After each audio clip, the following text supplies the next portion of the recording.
1 जनवरी वाले new year की party तो आप सबने बना ली, लेकिन क्या आपने इनकम टैक्स के न्यू ईयर की तैयारी की है? जी हाँ, 31 मार्च आ रहा है और अगर इस टैक्स वाली 31 की रात 12 बजे तक आपने अपने पोर्टफोलियो की साफ सफाई नहीं की तो 1 अप्रैल से जो टैक्स का हैंगओवर शुरू होगा उसकी कोई दवा बाजार में नहीं है। नमस्कार, मैं हूं मयंक कुमार और आज की खबर पर आप देख रहे हैं हमारा बेहद खास शो प्रॉफिट पाठशाला ITR स्पेशल फाइनेंस का न्यू ईयर। सोचिए कैसे आपके कूड़ा और घाटे वाले शेयर आपका इनकम टैक्स जीरो कर सकते हैं। हम आपको बताएंगे टैक्स हैंगओवर का वो सीक्रेट ब्रह्मास्त्र जो बड़े बड़े मगरमच्छ हर साल इस्तेमाल करते हैं।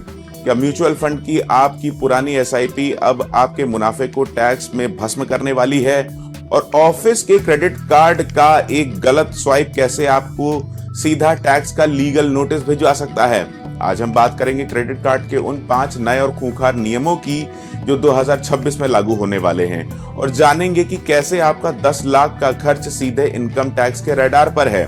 इतना ही नहीं, आज दूध का दूध और पानी का पानी करेंगे शेयर बाजार की कमाई पर उस 12 लाख की टैक्स रेजिम का जो दिखती कुछ है और करती कुछ है। ये एक ऐसा मायाजाल है जिसमें अच्छे इन्वेस्टर फंसे रहे हैं। तो टीवी का रिमोट भाई नीचे रख दीजिए, कुर्सी की पेटी बांध लीजिए और उठाइए अपनी डायरी और पेन। अगले कुछ मिनटों तक पलके मत झपकाइएगा क्योंकि ये एपिसोड आपकी साल भर की गाड़ी कमाई बचाने वाला है। प्रॉफिट पाठशाला की क्लास शुरू हो चुकी है और आज की क्लास में पैसा सिर्फ बचेगा, कटेगा नहीं। क्या आप अमेरिका में काम करते हैं, फ्रीलांसर हैं या वहां से कोई आपकी इनकम आती है? अगर हाँ तो आपके लिए एक बहुत बड़ा अलर्ट है। IRS यानी अमेरिका के टैक्स विभाग ने 2026 के लिए फेडरल टैक्स फाइलिंग की अंतिम तारीख 15 अप्रैल 2026 तय कर दी है। इस तारीख तक आपको न सिर्फ अपना टैक्स रिटर्न फाइल करना है बल्कि अगर कोई टैक्स बकाया है तो उसका भुगतान भी इसी दिन तक करना होगा। अगर आप ये डेडलाइन मिस करते हैं तो आप पर भारी पेनल्टी और ब्याज दोनों लग सकते हैं, लेकिन घबराइए मत। आज प्रॉफिट पाठशाला के इस स्पेशल एपिसोड में हम डिकोड करेंगे IRS का वो ब्रह्मास्त्र जिससे आप बिल्कुल लीगल तरीके से अपना टैक्स फाइल करने के लिए 6 महीने का एक्स्ट्रा समय ले सकते हैं। अगर आप 15 अप्रैल तक अपनी फाइलिंग पूरी नहीं कर पा रहे हैं तो आपको फॉर्म 4868 भरना होगा।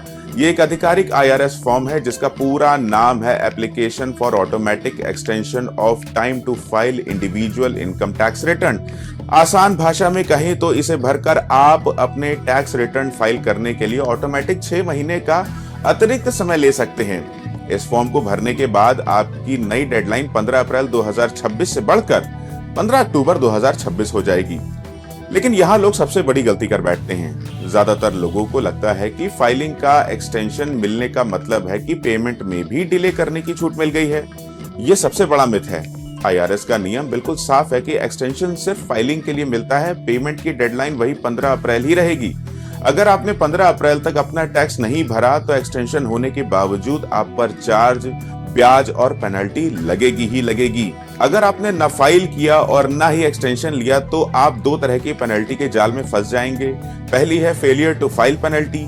इसमें हर महीने 5% तक पेनल्टी लगती है जो अधिकतम 5 महीने तक जा सकती है। अगर आप 60 दिन से ज्यादा लेट हो गए तो न्यूनतम पेनल्टी 485 यानी $485 या टैक्स का 100% चुकाना पड़ेगा। दूसरी है फेलियर टू पे पेनल्टी। इसमें अनपेड टैक्स पर 0.5% की मासिक पेनल्टी लगती है जिसकी अधिकतम सीमा 25% तक है और इस पर लगातार ब्याज भी जुड़ता रहेगा। फॉर्म 4868 फाइल करना बहुत आसान है। आप इसे IRS की फ्री फाइल टूल्स या सॉफ्टवेयर के जरिए ऑनलाइन भर सकते हैं। अगर आप IRS डायरेक्ट पे या EFTPS के जरिए इलेक्ट्रॉनिक पेमेंट करते हैं तो कई मामलों में एक्सटेंशन ऑटोमेटिक मिल सकता है। इसके अलावा आप पेपर फॉर्म डाउनलोड करके उसे डाक से भी मेल कर सकते हैं। रिपोर्ट्स के अनुसार 31% से ज्यादा लोग अपनी टैक्स फाइलिंग को टालते हैं।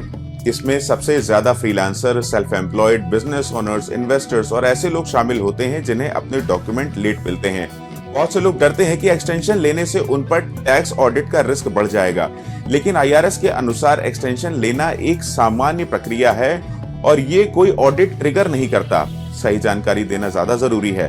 अमेरिका जैसी बड़ी इकोनॉमी में टैक्स कंप्लायंस सिर्फ एक व्यक्तिगत मामला नहीं होता है बल्कि ये ग्लोबल इकोनॉमी और गवर्नेंस का हिस्सा है। समय पर टैक्स फाइलिंग सरकारी रेवेन्यू को स्थिर रखती है और आर्थिक प्लानिंग में मदद करती है। अगर इसमें डिले होता है तो इसका सीधा असर कैश फ्लो, सरकारी बजट और पब्लिक इंफ्रास्ट्रक्चर की फंडिंग पर पड़ता है। अगर आप भी 15 अप्रैल की डेडलाइन तक तैयार नहीं है तो पेनल्टी से बचने के लिए आज ही फॉर्म 4868 भरें और अपना बकाया टैक्स समय पर भरें। क्या आपको भी हर साल अपना इनकम टैक्स रिटर्न यानी ITR भरना किसी पहाड़ जैसा लगता है? लंबा चौड़ा फॉर्म, ढेरों गैर जरूरी कॉलम और एक छोटी सी गलती होने पर इनकम टैक्स के नोटिस का बड़ा खतरा। अगर आप भी इन सब चीजों से परेशान हैं तो 2026 आपके लिए एक बहुत बड़ी राहत लेकर आ रहा है। 1 अप्रैल 2026 से टैक्स फाइलिंग की पूरी तस्वीर बदलने वाली है। सरकार ITR 1, ITR 2 और ITR 3 को इतने स्मार्ट और हाईटेक अवतार में पेश करने की तैयारी कर रही है कि अब सिस्टम खुद तय करेगा कि आपको कौन सा फॉर्म भरना है। आज प्रॉफिट पाठशाला के इस स्पेशल एपिसोड में हम डिकोड करेंगे इस नए ऑटो स्किप सिस्टम को और जानेंगे कि 2026 में एक आम टैक्स पेयर के लिए क्या क्या बदलने वाला है। सबसे पहले बात करते हैं उस कंफ्यूजन की जो फॉर्म चुनते समय होता है। तब तक लोगों को खुद तय करना पड़ता था कि उन्हें 1 से लेकर 7 तक में कौन सा ITR फॉर्म भरना है, लेकिन नए नियमों के तहत ई फाइलिंग पोर्टल आपके एनुअल इन्फॉर्मेशन स्टेटमेंट यानी AIS का डेटा पढ़कर खुद ही आपको सही फॉर्म का सुझाव दे देगा। इससे गलत फॉर्म चुनने की समस्या हमेशा के लिए खत्म हो जाएगी। अब ये फॉर्म काम कैसे करेंगे ये समझ लीजिए। मान लीजिए आप ITR 1 भर रहे हैं। जैसे ही आप पोर्टल पर लॉगिन करेंगे, आपसे शुरुआत में ही रेडियो बटन वाले कुछ आसान सवाल पूछे जाएंगे। एग्जाम्पल के लिए, अगर आप चुनते हैं कि आपकी शेयर बाजार से कोई डिविडेंड इनकम आती है तो फॉर्म से डिविडेंड वाला पूरा सेक्शन अपने आप गायब हो जाएगा। यानी जो कॉलम आपके काम का नहीं है वो आपको स्क्रीन पर दिखेगा ही नहीं। इससे न सिर्फ आपका फॉर्म छोटा हो जाएगा बल्कि समय की भी भारी बचत होगी। ये फीचर खास कर सैलरीड कर्मचारियों और सीनियर सिटीजन्स के लिए किसी वरदान से कम नहीं है। अब आते हैं ITR 2 पर, जो आमतौर पर 40 से ज्यादा पेजों का होता है और इसे देखकर ही लोगों के पसीने छूट जाते हैं। नए ऑटो स्किप फीचर के आने के बाद अगर आपके पास किसी कंपनी के अनलिस्टेड शेयर नहीं है और आप नो पर क्लिक करते हैं तो वो पूरा हिस्सा फॉर्म से हट जाएगा। इस बदलाव से फॉर्म की जटिलता इतनी कम हो जाएगी कि आम आदमी को CA की भारी भरकम फीस नहीं देनी पड़ेगी। इसके अलावा एक और बहुत बड़ी राहत विदेशी आय और संपत्तियों की रिपोर्टिंग में मिलने वाली है। अब तक अगर विदेशी आय की रिपोर्टिंग में छोटी सी भी गलती हो जाती थी तो ब्लैक मनी एक्ट के तहत भारी पेनल्टी का खतरा रहता था और इस खतरे का सामना भी करना पड़ता था।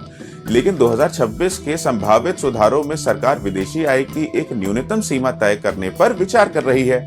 इससे छोटी रकम वालों को बेवजह के पेनल्टी रिस्क से राहत लेगी और रिपोर्टिंग की गाइडलाइन एकदम स्पष्ट हो जाएगी। आखिर सरकार टैक्स फाइलिंग को इतना आसान बना क्यों रही है? इसका मकसद बिल्कुल साफ है, टैक्स कंप्लायंस को बचाना और डिजिटल भारत के विजन को मजबूत करना। एक फॉर्म छोटा और सरल होगा, गलतियां कम होंगी तो नोटिस भी कम आएंगे और लोग बिना डरे समय पर अपना रिटर्न भरेंगे, जिससे सरकार का टैक्स कलेक्शन बढ़ेगा। लेकिन इस स्मार्ट सिस्टम का फायदा उठाने के लिए आपको भी स्मार्ट बनना होगा। अपने आय के सभी स्रोतों को बिल्कुल स्पष्ट रखिए। फाइलिंग से पहले अपने AIS और फॉर्म 26AS की अच्छी तरह जांच कर लीजिए। अगर आपकी कोई विदेशी आय है तो उसके दस्तावेज पहले से तैयार रखें। और सबसे जरूरी बात, कभी भी ITR फाइलिंग के लिए आखिरी तारीख का वेट मत कीजिए। 2026 में ITR सिर्फ एक कागजी फॉर्म नहीं होगा बल्कि ये एक स्मार्ट सिस्टम बन जाएगा जो आपके जवाबों के हिसाब से खुद को ढाल लेगा। अगर सब कुछ योजना के मुताबिक रहा तो टैक्स फाइलिंग का अनुभव पहले से कहीं ज्यादा सरल और तनाव मुक्त हो जाएगा। क्या आप भी 1 अप्रैल को सिर्फ नया फाइनेंशियल ईयर मानते हैं? तो इस बार अपनी डायरी अपडेट कर लीजिए। 1 अप्रैल 2026 से भारत के टैक्स सिस्टम में एक बहुत बड़ा और ऐतिहासिक बदलाव होने जा रहा है। इसी दिन से देश में नया इनकम टैक्स एक्ट 2025 लागू होगा जो आपकी सैलरी, निवेश और टैक्स प्लानिंग का पूरा गणित बदल कर रख देगा। शेयर बाजार, म्यूचुअल फंड, TDS, TCS और ITR से जुड़े पूरे 13 ऐसे बड़े नियम बदल रहे हैं जिनका सीधा असर आपकी कमाई पर पड़ेगा। आज प्रॉफिट पाठशाला के स्पेशल एपिसोड में हम डिकोड करेंगे कि 1 अप्रैल से लागू होने वाले इन 13 अहम टैक्स बदलावों को। शुरुआत करते हैं शेयर बाजार और निवेशकों से जुड़े 4 बड़े बदलावों से। पहला, शेयर बायबैक पर अब कैपिटल गेन टैक्स लगेगा जो पहले डिविडेंड मानकर टैक्स स्लैब के हिसाब से कटता था। दूसरा, फ्यूचर्स की बिक्री यानी डेरिवेटिव सौदों पर STT को 0.02% से बढ़ाकर 0.05% कर दिया गया है। तीसरा बड़ा बदलाव सॉवरेन गोल्ड बॉन्ड यानी SGB को लेकर है। अब टैक्स छूट सिर्फ उन्हीं बॉन्ड्स पर मिलेगी जो ओरिजिनल इशू में खरीदे गए हों। अगर आप सेकेंडरी मार्केट से एसजीबी खरीदते हैं तो रिडेम्पशन के टाइम उस पर कैपिटल गेन टैक्स लगेगा। और चौथा बदलाव, डिविडेंड और म्यूचुअल फंड से होने वाली कमाई पर अब आपको ब्याज खर्च की कोई कटौती नहीं मिलेगी, चाहे आपने वो निवेश उधार का पैसा लेकर ही क्यों ना किया हो। अब बात करते हैं आम आदमी को मिलने वाली राहत और नए नियमों की। 1 अप्रैल से विदेश यात्रा पैकेज, एजुकेशन, मेडिकल खर्च पर टीसीएस को 5 या 20% से घटाकर सीधे 2% कर दिया गया है। आईटीआर फाइल करने वालों के लिए भी बड़ा अपडेट है। सैलरीड क्लास की डेडलाइन तो 31 जुलाई ही रहेगी, लेकिन नॉन ऑडिट बिजनेस और ट्रस्ट के लिए आखिरी तारीख बढ़कर 31 अगस्त कर दी गई है। टीडीएस की प्रक्रिया भी अब आसान हो गई है। एनआरआई से प्रॉपर्टी खरीदते समय अब खरीदार सीधे अपने पैन से टीडीएस काट सकेंगे। इसके लिए टैक्स डिडक्शन अकाउंट नंबर यानी टैन लेने की जरूरत नहीं पड़ेगी। इसके अलावा निवेशकों को भी बड़ी राहत मिली है। म्यूचुअल फंड, डिविडेंड और बॉन्ड पर टैक्स छूट के लिए बार बार अलग फॉर्म नहीं भरने होंगे, सिर्फ एक सिंगल डिक्लेरेशन से काम चल जाएगा। कुछ खास वर्गों के लिए भी 5 अहम नियम बदले गए हैं। देश के सेना वालों के लिए एक शानदार कदम उठाया गया है। सेवा के दौरान दिव्यांग होकर रिटायर होने वाले जवानों की पूरी डिसेबिलिटी पेंशन अब 1 अप्रैल से पूरी तरह टैक्स फ्री होगी। मोटर एक्सीडेंट क्लेम ट्रिब्यूनल से मिलने वाले मुआवजे के ब्याज पर भी अब ना तो टैक्स लगेगा और ना ही टीडीएस कटेगा। इसके साथ ही जबरन जमीन अधिग्रहण से मिली रकम को भी टैक्स फ्री कर दिया गया है। कंपनियों के लिए अब मैट 14% पर फाइल टैक्स होगा और आगे कोई मैट क्रेडिट नहीं होगा। और 13वां आखिरी बदलाव, पीएफ यानी प्रोविडेंट फंड ईएसआई में कंपनी का योगदान अगर आईटीआर फाइल करने की तारीख तक जमा कर दिया जाता है तो उस पर डिडक्शन मिल सकेगा। 1 अप्रैल 2026 से लागू होने वाले ये 13 बदलाव भारत के टैक्स सिस्टम को ज्यादा आसान और पारदर्शी बनाने की दिशा में एक बड़ा कदम है। अगर आप भी हर साल अपना आईटीआर अनुमान के आधार पर या किसी भी फॉर्म में भर रहे हैं तो अब आपको अपनी ये आदत बदलनी होगी। भारत का इनकम टैक्स सिस्टम 60 साल पुराने नियमों को पीछे छोड़कर एक बड़े डिजिटल बदलाव की ओर बढ़ रहा है। 1 अप्रैल 2026 से इनकम टैक्स एक्ट 1961 यानी 1961 इतिहास बनाने जा रहा है और उसकी जगह एक नया डिजिटल फर्स्ट इनकम टैक्स कानून लागू होने वाला है। सरकार ने सिर्फ कानून ही नहीं बदला है बल्कि आईटीआर 1 से लेकर आईटीआर 7 तक हर फॉर्म का बेस बदलने की पूरी तैयारी की है। आज प्रॉफिट पाठशाला में हम डिकोड करेंगे इस नए और सख्त टैक्स सिस्टम को, जानेंगे कि क्या नए नियमों में सही फॉर्म भर पाएंगे या आपकी एक छोटी सी गलती आपको इनकम टैक्स का कोई नोटिस भिजवा सकती है। इस बार सरकार कोई भी कसर नहीं छोड़ना चाहती, इसलिए नए इनकम टैक्स रूल्स 2026 के ड्राफ्ट को 22 फरवरी 2026 तक पब्लिक के लिए खोला गया था ताकि सिस्टम को लागू होने से पहले ही क्रैश प्रूफ बनाया जा सके। 1 अप्रैल से जो नए आईटीआर फॉर्म भरे जाएंगे उनके नाम तो एक से साथ ही रहेंगे, लेकिन अंदर से ये नियम पूरी तरह बदल जाएंगे। हर फॉर्म को ज्यादा टाइट, क्लियर और कम एक्सेप्शन फ्रेंडली बनाया जा रहा है। नौकरी पेशा लोगों को लगेगा कि उनके लिए आईटीआर 1 जारी है और काम आसान है, लेकिन ध्यान रहे अब चूक की गुंजाइश बिल्कुल नहीं है। ऑनलाइन फाइलिंग अब लगभग सभी के लिए अनिवार्य कर दी गई है। कागजी विकल्प सिर्फ बहुत वरिष्ठ नागरिकों के लिए ही बचेगा। आपका डेटा अब आपके एआईएस, टीआईएस और फॉर्म 26AS से सीधे ऑटो मैच किया जाएगा। सबसे बड़ी बात, अब सिस्टम खुद आपकी एलिजिबिलिटी चेक करेगा और बता देगा कि आप इस फॉर्म के योग्य हैं या फिर नहीं। अब आते हैं छोटे कारोबारियों और प्रोफेशनल्स पर, जिन्हें नए नियमों से तगड़ा झटका लग सकता है। जो लोग डिटेल देने से बचते थे, आसान या सरल आईटीआर भर दिया करते थे, उनके लिए अब ये रास्ता बंद होने वाला है। अगर आपका टर्नओवर ज्यादा है, आपके पास कोई विदेशी संपत्ति है, आप किसी कंपनी के डायरेक्टर हैं या आपने हाई वैल्यू ट्रांजैक्शन किए हैं तो आपको डिटेल वाले फॉर्म्स की तरफ जाना ही होगा। बिजनेस और प्रोफेशन वालों के लिए नए सिस्टम का सिर्फ एक ही मंत्र है, जो दिखेगा वही माना जाएगा। अब आपको अपनी आय का क्लियर ब्रेकअप देना होगा, खर्च का लॉजिकल सोर्स बताना होगा और अपने निवेश का पूरा वेरीफाइबल ट्रेल सामने रखना होगा।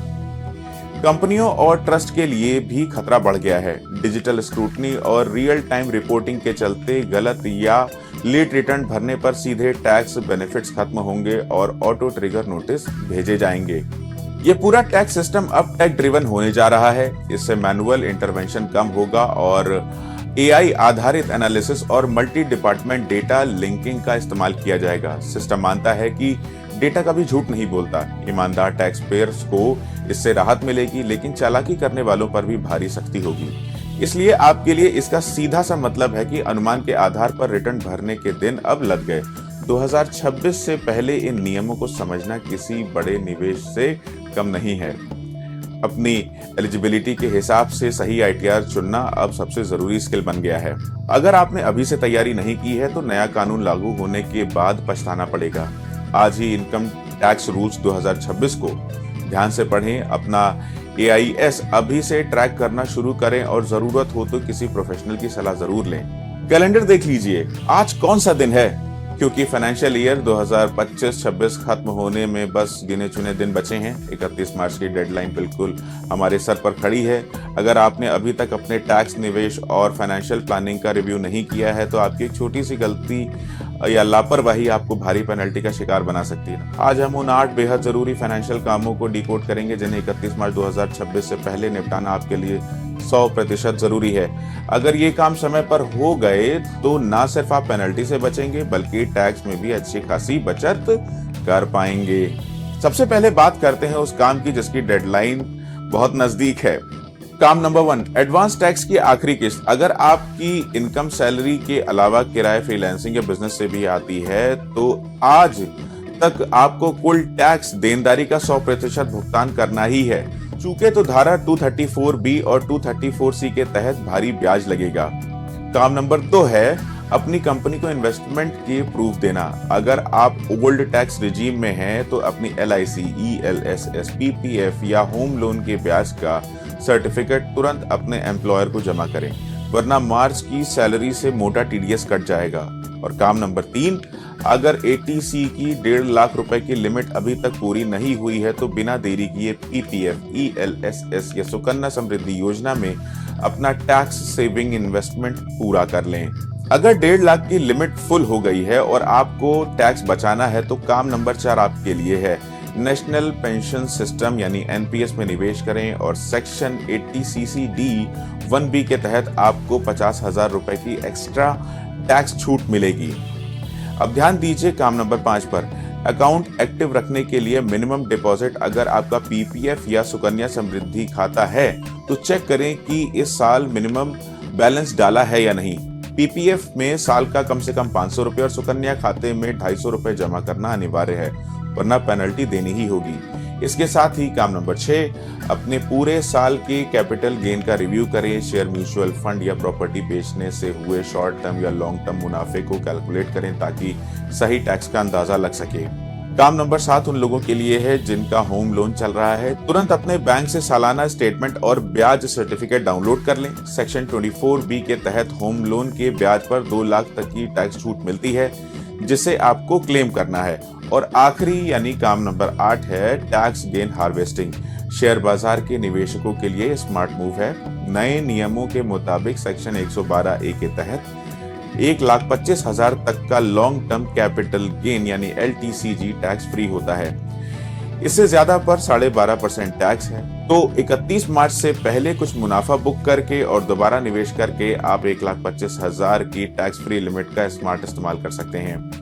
तो दोस्तों 31 मार्च का इंतजार मत कीजिए। आखिरी वक्त में सर्वर डाउन होने जैसी कई दिक्कतें आती हैं। आज ही बैठें और इन 8 कामों को निपटा कर अपनी गाढ़ी कमाई को टैक्स और पेनल्टी से बचाइए। हम सब म्यूचुअल फंड में SIP तो शुरू कर देते हैं, लेकिन जब प्रॉफिट बुक करने की बारी आती है तो टैक्स के नियमों की जानकारी ना होने की वजह से ही अपना भारी नुकसान कर लेते हैं। म्यूचुअल फंड और आज के टाइम में वेल्थ क्रिएशन सबसे ज्यादा पॉपुलर टूल है, लेकिन बहुत से लोग ये नहीं जानते कि इक्विटी, डेब्ट और SIP पर टैक्स बिल्कुल अलग अलग तरीके से लगता है। आज हम डिकोड करेंगे म्यूचुअल फंड टैक्सेशन का पूरा गणित, जानेंगे कि नए नियमों के तहत आप अपना टैक्स कैसे बचा सकते हैं और टैक्स कटने के बाद अपने असली रिटर्न को कैसे बढ़ा सकते हैं। म्यूचुअल फंड से आपकी कमाई मुख्य रूप से 2 तरह से होती है, पहला डिविडेंड और दूसरा कैपिटल गेन। पहले बात करते हैं डिविडेंड की। पहले कंपनियों की तरफ से DDT पर टैक्स दिया जाता था और निवेशकों के लिए टैक्स फ्री था, लेकिन अब नियम बदल चुके हैं। अब आपको मिलने वाला डिविडेंड सीधा आपकी टोटल इनकम में जुड़ता है और आपके इनकम टैक्स स्लैब के हिसाब से उस पर टैक्स लगता है। इतना ही नहीं, सेक्शन 194 के तहत अगर साल में आपका डिविडेंड 10,000 रुपए से ज्यादा है तो फंड हाउस आपका टीडीएस भी काट सकता है। दूसरी कमाई है कैपिटल गेन, यानी जिस कीमत पर आपने यूनिट खरीदी थी उससे ज्यादा पर बेचना, और टैक्स डिपार्टमेंट की नजर इसी मुनाफे पर सबसे ज्यादा रहती है। कैपिटल गेन पर टैक्स इस बात पर निर्भर करता है कि आपका फंड कौन सा है और आपने उसे कितने समय तक होल्ड किया है। पहले बात इक्विटी फंड्स की। अगर आप 12 महीने से पहले पैसा निकालते हैं तो ये शॉर्ट टर्म कैपिटल गेन यानी एसटीसीजी है, जिस पर सीधा 20% टैक्स लगेगा। और अगर 12 महीने के बाद निकालते हैं तो ये लॉन्ग टर्म कैपिटल गेन है यानी एलटीसीजी बन जाता है। इसमें एक वित्त वर्ष यानी फाइनेंशियल ईयर में 1,25,000 रुपए तक का मुनाफा बिल्कुल टैक्स फ्री होता है। इसके ऊपर जो भी मुनाफा होगा उस पर 12.5% टैक्स देना होगा। अब आते हैं डेब्ट फंड्स पर। अगर आपने 1 अप्रैल 2023 के बाद किसी भी डेब्ट फंड में निवेश किया है तो भूल जाइए लॉन्ग टर्म या शॉर्ट टर्म। नया नियम साफ कहता है कि डेब्ट फंड से होने वाला पूरा मुनाफा हमेशा शॉर्ट टर्म कैपिटल गेन माना जाएगा। इसमें इंडेक्सेशन का कोई फायदा नहीं मिलेगा और आपकी कमाई पर आपकी इनकम टैक्स स्लैब के हिसाब से ही टैक्स लगेगा। अब सबसे बड़ा सवाल, एसआईपी पर टैक्स कैसे लगता है? ध्यान से सुनिएगा। एसआईपी में फर्स्ट इन फर्स्ट आउट यानी FIFO, first in first out का नियम लागू होता है। जो यूनिट आपने सबसे पहले खरीदी थी बेचते समय वही सबसे पहले बाहर निकलेगी। इसे एक उदाहरण से समझिए। मान लीजिए आपने लगातार 12 महीने एसआईपी की और 13वें महीने में अपना सारा पैसा निकाल लिया, तो टैक्स के नियम से सिर्फ आपकी पहली किस्त जो 12 महीने पुरानी हो चुकी है को ही लॉन्ग टर्म माना जाएगा। बाकी के 11 महीनों की किस्तों पर शॉर्ट टर्म 20% वाला भारी टैक्स कट जाएगा। इसलिए एसआईपी से पैसा निकालते समय अपनी हर यूनिट का होल्डिंग पीरियड जरूर चेक करें। तो दोस्तों, कम शब्दों में पूरी बात यही है कि म्यूचुअल फंड में जितनी लंबी अवधि तक आप टिके रहेंगे, टैक्स का बोझ उतना ही कम होगा और कंपाउंडिंग का फायदा उतना ही ज्यादा मिलेगा। निवेश करने से पहले फंड के टाइप और टैक्स के नियमों को समझना बेहद जरूरी है।